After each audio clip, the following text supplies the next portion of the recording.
اور جن ججز کو ویزے نہیں ملے تو ان کی جگہ پہ دوسروں کے نام تبدیل کر دیا. آئی تھنک کہ ان کو ڈالا گیا ہوگا جن کے پاس پہلے سے ہی جو ہے وہ انگلینڈ کے جو ویزے وغیرہ موجود ہوں گے. بہرحال یہ ابھی بھی یہ ساری باتیں ابھی کوشچن مارک ہے. ابھی ان کو ہم جو ہے وہ سچ اور جھوٹ کے پلڑے میں جو ہے نا ابھی ہم اس کو نہیں تول سکتے. ظاہر بات ہے جب اس طرح کے معاملات ہوتے ہیں تو پھر جب آپ کے اوپر ایک الزام لگ جاتا ہے کہ آپ باعث ہیں یا آپ نے اس طرح کا فیصلہ دیا یا آپ کی حرکت و سکنات کے بعد آپ بدنام ہو جاتے ہیں، تو پھر آپ اگر سیدھے راستے پر بھی چلیں یا سیدھا پاؤں بھی اٹھائیں گے تو لوگوں نے کہنا کہ آپ نے الٹا اٹھایا ہے.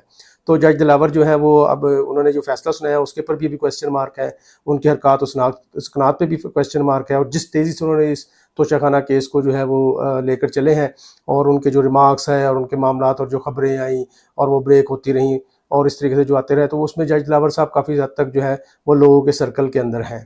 مثلا لوگوں سے سرکل مراد میری یہ ہے کہ وہ ریڈ سرکل کے اندر ہے جس کی وجہ سے لوگ ان کے اوپر انگلیاں اٹھا رہے ہیں. تو اب یہ اچانک ان کا لنڈن جانا اور پھر یہ بات آنا کہ جج فیضان کی جگہ ان کو بھیجا گیا ہے، تو یہ بھی ایک مسئلہ کہ ان کے اوپر ہی ایلیگیشن جائے گا. دوسری طرف جس یونیورسٹی میں جج دلاور صاحب جو ہے وہ ٹریننگ کرنے کے لیے گئے ہیں، تو اس کو جو ہے وہ جو وہاں کے اوورسیز پاکستانی ہیں یا دوسرے جو ہیں پی ٹی آئیز کے جو لوگ ہیں، انہوں نے جو ہے اس کی جو ریٹنگ ہے وہ کم کرنا شروع کر دی ہے. انہوں نے اس یونیورسٹی کو اتنی میلز کی ہیں جج دلاور کے خلاف، اور ان کو کہا ہے کہ جن کی ٹریننگ کینسل کریں، ان کو نہ بلائیں، یہ نہ کریں، وہ نہ کریں. مثلا وہ بہت زیادہ رکاوٹیں اور اس طرح کی باتیں کی ہیں، جس سے کہ یونیورسٹی جو ان کا جو انتظامیہ ہوگی وہ بھی تھوڑی دیر کے لیے پریشان ہو گئی ہوگی کہ یار ہمارے پاس تو مثلا سالوں میں مثلا سینکڑوں نہیں تو مثلا ہزاروں نہیں تو سینکڑوں لوگ تو آتے ہی ہوں ان کے پاس جو ہے وہ ٹریننگ لینے کے لیے، لیکن یہ انوکھی بات ہے کہ ایک جج آ رہا ہے اور اس کے اوپر اتنی ساری ہمیں جو ہے وہ ای میلز آ گئی ہیں اور اس طرح کا ماحول بن گیا ہے. اب جو ذرائع کے مطابق یہ بات پتہ چلی ہے کہ وہاں پر جو ہے اوورسیز پاکستانی جو ہے وہ احتجاج کریں گے یونیورسٹی کے باہر، اور وہ چاہتے ہیں کہ یہ جو ٹریننگ ہے یہ کینسل ہو. مطلب یہ کہنے کی بات کہ وہاں کے اوورسیز پاکستانی یا پی ٹی آئی کے ورکرز نے یا پی ٹی آئی کے چاہنے والوں نے یہ فیصلہ کیا ہے کہ جی ہم ہر صورت جو ہے جج دلاور کا یہاں پر بھی پیچھا کریں گے.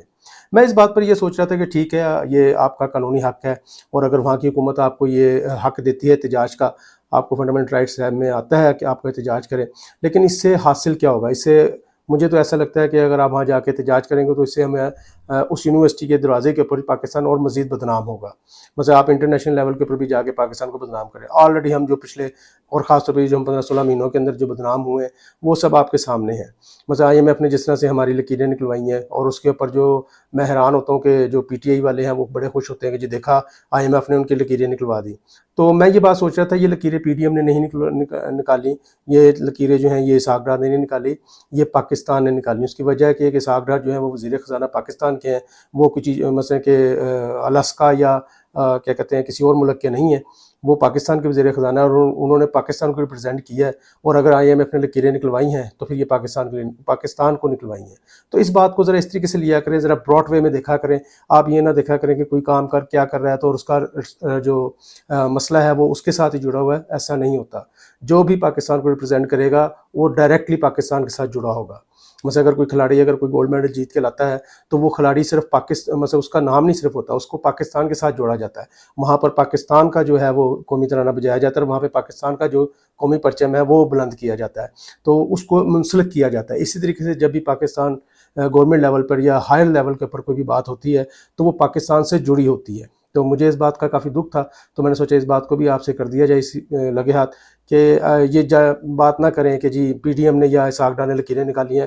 اگر آپ یہ بات کرتے تو آپ انڈائریکٹلی یہ بات کہہ رہے ہیں کہ پاکستان نے لکیریں نکالی ہیں.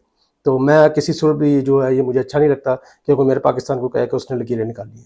ناظرین، تیسری جو وجہ میرے آج کے اس دوسرے ویلوگ بنانے کی ہے وہ یہ ہے، خواجہ آصف صاحب نے جو ہے وہ ایک ٹویٹ کیا ہے. وہ ٹویٹ بڑا ہی عجیب ہے. مثلا میں تو خیر پہلے سے ان سیاستدانوں کی مینٹلٹی کو جانتا ہوں، ان کے اپروچ کو جانتا ہوں. میں تو پہلے سے کہتا ہوں نہ ان کو ماضی کا پتہ ہے، نہ ان کو حال کا پتہ، نہ ان کو مستقبل کی سمجھ، کیونکہ یہ سیکھتے نہیں ہیں کچھ بھی، اور یہ بڑے بھولے ہیں. میں تو اکثر کہتا ہوں کہ یہ بڑے بھولے سیاستدان ہیں میرے پاکستان کے. خواجہ آصف صاحب نے ٹویٹ کیا ہے کہ جب بھٹو کو گرفتار کیا گیا تھا تو اس وقت جیلوں نے خود کو آگ لگا لی تھی. یوتھیو ساڈا کام سی تانوں دسنا، اگوں تہاڈی مرضی. میں یہ بات سن کر بڑا پریشان ہوا، اور میں نے یہ ٹویٹ جب میں نے پڑھا تو مجھے بڑا دکھ ہوا. اس کی وجہ یہ ہے کہ خواجہ صاحب جو ہیں وہ پاکستان میں ایک اور 9 مئی کا واقعہ کرانا چاہتے ہیں. خواجہ صاحب اشتعال دلا رہے ہیں پی ٹی آئی ورکرز کو، جن کی تعداد سروس کے مطابق 60 سے 70% ہے. چلیں 40% بھی آپ لگا لیں، آپ نہ 60 سے 70% جائے، 40% بھی پاکستان میں اگر عوام باہر نکل آئی اور انہوں نے خود کو آگ لگا لی تو خواجہ صاحب اس کا کیا مطلب ہوگا؟ اور پھر آپ جس منصب پہ ہیں، آپ پاکستان کے وزیر دفاع ہیں، آپ خود اپنی عوام کو، بے شک وہ پی ٹی آئی کے ورکرز ہیں یا پی ٹی آئی کے چاہنے والے ہیں، آپ ان کو خود اشتعال دلا رہے ہیں یا آپ ان کو خود جسے کہتے ہیں کہ دعوت دے رہے ہیں پاکستان کی املاک پر حملہ کرو اور توڑ پھوڑ کرو۔ خواجہ صاحب پلیز خدا را کوئی نہ خیال کریں، آپ اپنے منصب کا ہی خیال کر لیں۔ یہاں میں ایک سوال بھی کرتا چلوں کہ کیا خواجہ صاحب سے کچھ پوچھ گچھ ہوگی عوام کو یا پی ٹی آئی ورکرز کو اشتعال دلانے کے لیے؟ کیا اشتعال دلانے پر کوئی قانون لاگو ہوتا ہے؟ یہ میری رہنمائی کیجیے گا۔ ویسے اس بارے میں اپنے کچھ دوست ہیں جو میری رہنمائی کرتے رہتے ہیں، قانون ماہرین، میں ان سے بھی بات کروں گا۔ اور پھر آپ جس منصب پر بیٹھے ہیں اس پر بیٹھ کر آپ اس طرح کی بات کریں تو کیا اس کے اوپر آپ کی ذمہ داری ڈبل نہیں ہو جاتی، بلکہ ڈبل ٹرپل نہیں ہو جاتی؟ آپ پاکستان کے وزیر دفاع ہیں، اور جو وزیر دفاع جس نے دفاع کرنا ہوتا ہے قوم کا، ملک کا، تو وہی اگر حملہ کرنے کی دعوت دے تو یہ میرے لیے بڑی ایک عجیب سی بات ہے۔ تو یہاں سے میں بعض دفعہ کہتا ہوتا ہوں کہ یار مجھے پتہ ہے آپ لوگوں کی اپروچ کا، آپ بڑے بھولے بادشاہ ہیں، آپ بڑے سادہ ہیں۔